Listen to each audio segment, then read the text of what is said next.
अस्सलाम वालेकुम dear students. आज हम डिस्कस करेंगे डॉन न्यूज़पेपर का ओपिनियन जिसका नाम है the world adrift, written by ma'am Maleeha Lodhi.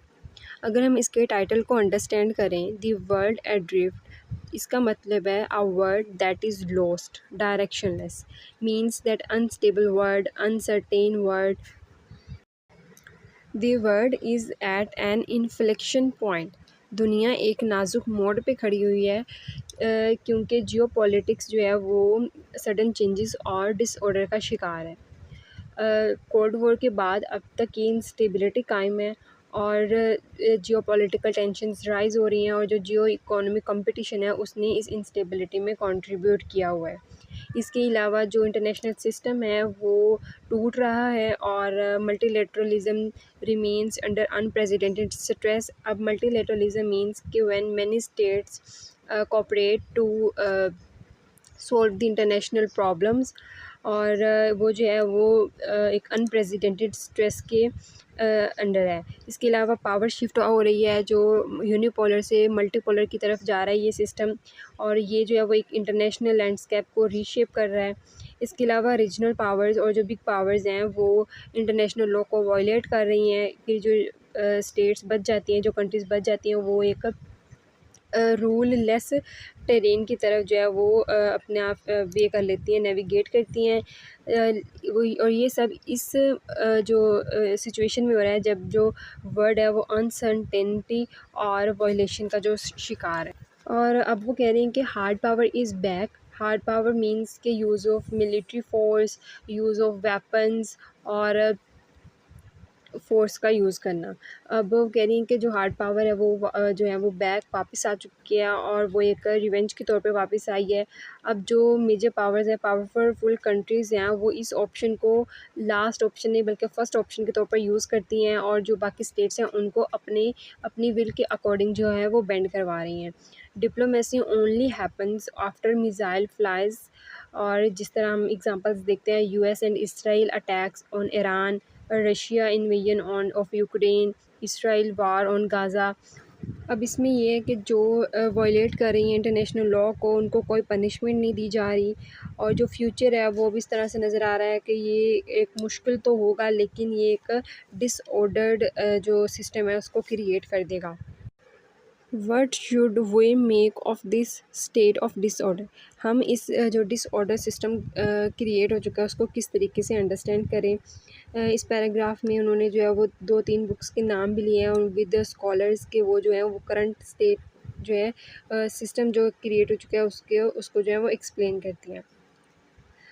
Stam is the president and former prime minister and foreign minister of Finland। जो अलेक्जेंडर स्टम है वो प्रेसिडेंट हैं, करंट प्रेसिडेंट है फिनलैंड के, और फॉर्मर प्राइम मिनिस्टर और farmer foreign minister of Finland भी रहे हैं। वो इन जो अपने एक्सपीरियंसेस और एनालिसिस से इंटरनेशनल सिस्टम को जो है वो ड्रॉ करती हैं और वो इसकी जो वीकनेस है उसको एड्रेस करते हैं। वो कहते हैं the liberal world order is in tatters. जो लिबरल वर्ल्ड ऑर्डर है वो तबाह हो चुका है और जो ट्रस्ट जो कि बेसिस होती है इंटरनेशनल सिस्टम की वो टूट चुका है। अब वो कहते हैं कि what happens next will depend on the interplay between the triangle of the global west, global east and global south. अब वो एक ट्रायंगल इन तीनों जो वेस्ट, ईस्ट और साउथ हैं, वो कहते हैं कि अब जो आगे क्या होगा वो इन तीनों पे डिपेंड करता है। अब ग्लोबल साउथ जो कि ग्लोबल मेजॉरिटी है, वो किसी एक स्टेट की साइड नहीं ले रहे बल्कि वो रीडिस्ट्रीब्यूशन ऑफ पावर चाहते हैं। What kind of international order will emerge from a divided and unstable world। कि किस तरीके का इंटरनेशनल ऑर्डर जो है वो इन फ्यूचर आएगा जो इमर्ज होना है एक डिवाइडेड और अनस्टेबल वर्ल्ड से। अब स्टब जो हैं वो कहते हैं, वो देखते हैं कि जो ग्लोबल साउथ है वो की रोल प्ले कर रहा है रीशेपिंग और रीबैलेंसिंग ग्लोबल ऑर्डर को।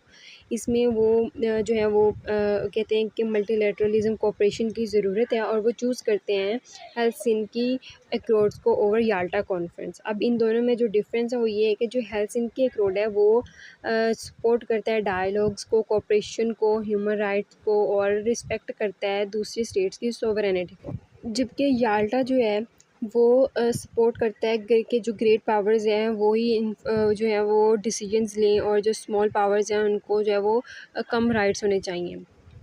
अब इसमें ये है कि वो कहते हैं कि this means accommodating the views and interest of the global south and economy empowered middle powers by more powerful states. अब इसमें वो कहते हैं कि जो मिडल पावर्स हैं, मींस कि जो ना तो सुपर पावर्स हैं और ना ही जो है वो लेस पावरफुल स्टेट्स हैं, लेकिन उन वो इकोनॉमिकली और डिप्लोमेटिकली जो है वो इन्फ्लुएंस रखती हैं, तो उनको जो है वो वर्ल्ड जो डिसीजंस हैं उनमें पार्टिसिपेट करवाने चाहिए। ब्रैडन सिम्स, जो कि यूनिवर्सिटी ऑफ कैम्ब्रिज की हिस्टोरियन है, वो कहते हैं कि जो वर्ल्ड है वो ट्रेडिशनल जियोपॉलिटिक्स की तरफ जा रही है, जहाँ पर ग्रेट पावर्स compete करते थे फॉर मिलिट्री फोर्स और स्ट्रेटजी को लेके। इसके अलावा वो कहते हैं कि this is seen as a departure from the post cold war period, जब इंटरनेशनल लॉ और इकोनॉमिक कॉपरेशन डोमिनेंट थी। No doubt globalization is beneficial for all, और इससे जो है वो ग्रेट पावर्स के कॉन्फ्लिक्ट और राइवलरी को ख़त्म किया जाना था, और कॉपरेशन जो थी वो होनी थी, लेकिन कुछ इवेंट्स पास जो हुए हैं वो जो है वो इस बात को प्रूव करते हैं कि ग्लोबलाइजेशन से जो है वो जो ग्रेट पावर्स के कॉन्फ्लिक्ट्स हैं उनको नहीं ख़त्म किया जा सका। अब globalization basically economic cooperation, trade, investment को प्रमोट करती थी, इंटरडिपेंडेंस करती थी, लेकिन अब ये जो इंटरडिपेंडेंस है ये केम टू बी वेपनाइज्ड। और जो है इधर वो कहती हैं कि जो सिम्स हैं वो राइट करते हैं कि military might is valued more than economic heft, और लॉ ओवर मोर्टेलिटी मींस कि जो मिलिट्री है वो ज़्यादा इंपॉर्टेंस रखती है इकोनॉमी से, लॉ और मोर्टेलिटी से, और जो डिसीजंस हैं वो जो पॉलिटिकल लॉजिक से ड्राइव करते हैं, ना कि जो है वो इकोनॉमिक लॉजिक पे। जियोपॉलिटिक्स में kill us before climate change does. Global governance fail हो चुकी है क्योंकि मेजर पावर्स compete कर रही हैं प्राइमेसी के लिए, और इट डज़न्ट मीन कि ग्रेट पावर्स जो चाहेंगी वो होगा और वो कामयाब होंगी। कुछ लिमिट्स होती हैं, कुछ फैक्टर्स होते हैं। Nevertheless seem sees great powers dominating the world in the foreseeable future and shaping the new order, but अब कोई भी जो है वो सिंगल पावर जो है वो हेगमन नहीं है। He points to the risk of war. अब क्या है कि जब स्टेट्स compete करेंगी, क्योंकि यूनिपोलर से मल्टीपोलर की तरफ सिस्टम जा रहा है, तो स्टेट्स compete करेंगी फॉर पावर, जिससे वॉर के रिस्क जो हैं वो इंक्रीज़ होंगे। और वो कहते हैं कि इस ये जो है वो ज़रूरी है कि एक ऐसा जो सिस्टम या एक ऐसा तरीका निकाला जाए जहाँ पर वॉर के रिस्क को रिड्यूस करते हुए इस सारे मामले को जो है वो एक पीसफुल वे से सॉल्व किया जाए।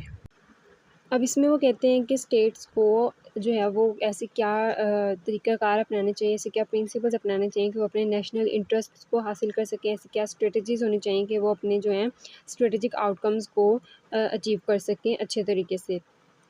इसके अलावा वो कहते हैं कि क्योंकि जो सिस्टम है कंपटीशन एक्सपेंड कर चुका है, और सिस्टम जो है वो मल्टीपोलर की तरफ जा रहा है, ना कि बायपोलर की तरफ।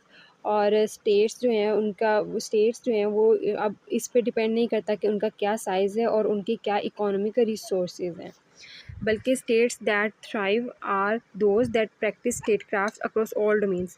अब इसमें ये है कि वो स्टेट्स जो हैं वो कामयाब रहती हैं, वो जो है वो तरक्की करती हैं, जो प्रैक्टिस करती हैं स्टेट क्राफ्ट्स को across all the domains. Big and regional powers act unilaterally, वो एक दूसरे से कोऑपरेट नहीं कर रही और अपने ऑब्जेक्टिव्स को अचीव करने के लिए इंटरनेशनल लॉ को वायलेट भी कर रही हैं। तो does this mean might makes right?